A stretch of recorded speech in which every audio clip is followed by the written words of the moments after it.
টানা বৃষ্টিতে চট্টগ্রাম ও কক্সবাজারে পাহাড় ধসের শঙ্কা দেখা দিয়েছে। পাহাড়ে বসবাসরত কয়েক হাজার ঝুঁকিপূর্ণ পরিবারকে সরিয়ে নিতে কাজ করছে জেলা প্রশাসন। সবশেষ খবর জানাতে আমাদের সাথে কক্সবাজার থেকে যুক্ত হচ্ছেন FM সুমন। সুমন, আপনি তো এই মুহূর্তে কক্সবাজারে রয়েছেন, সেখানে নতুন করে পাহাড় ধসের আর কোনো খবর পাওয়া গেছে কিনা জানাবেন।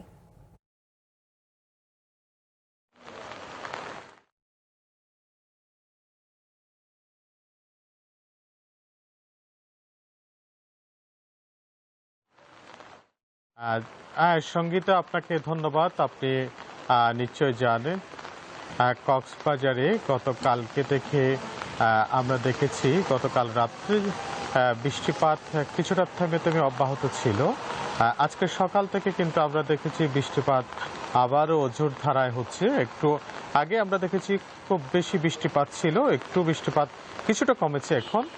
তবে কক্সবাজারে এই টানা বর্ষণের ফলে আমরা দেখেছি বিভিন্ন জায়গায় জলাবদ্ধতা তৈরি হয়েছে, নিম্নাঞ্চলে আসলে প্লাবিত হয়েছে এরকম খবর পেয়েছি। বিশেষ করে জেলার চকরিয়া, পেকুয়া, মাতামুহুরী, টেকনাফ, রামু, উখিয়া, মহেশখালী এসবের নিম্নাঞ্চল আসলে টানা বর্ষণে প্লাবিত হয়েছে। সে সঙ্গে কক্সবাজারে যেসব নদী রয়েছে, বিশেষ করে মাতামুহুরী নদী, ভোলা নদী, বাঁকখালী, এইসব নদীতে আমরা দেখেছি বিপদসীমার খুব কাছাকাছি আসলে পানি প্রবাহিত হচ্ছে, এইরকম খবর আমরা পেয়েছি।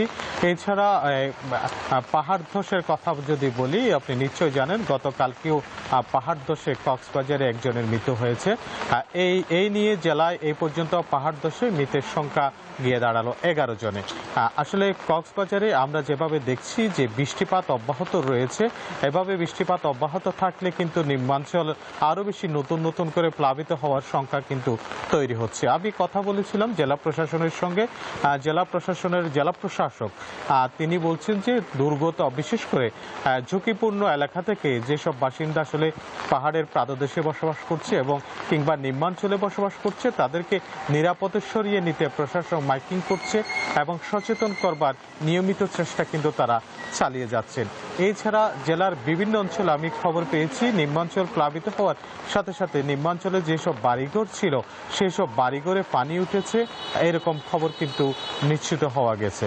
এছাড়া জেলার সার্বিক পরিস্থিতি হচ্ছে বৃষ্টিপাত অব্যাহত আছে এবং নিম্নচাপের ফলে যে পরিবেশ তৈরি হয়েছে, এটাতে যদি আজকের নাগাদও বৃষ্টিপাত অব্যাহত থাকে তাহলে নতুন নতুন জায়গায় প্লাবিত হওয়ার সংখ্যা রয়েছে এবং পাহাড়ের পাদদেশে যারা রয়েছে তাদেরও আসলে পাহাড় ধসের একটি সংখ্যা থেকে যায়।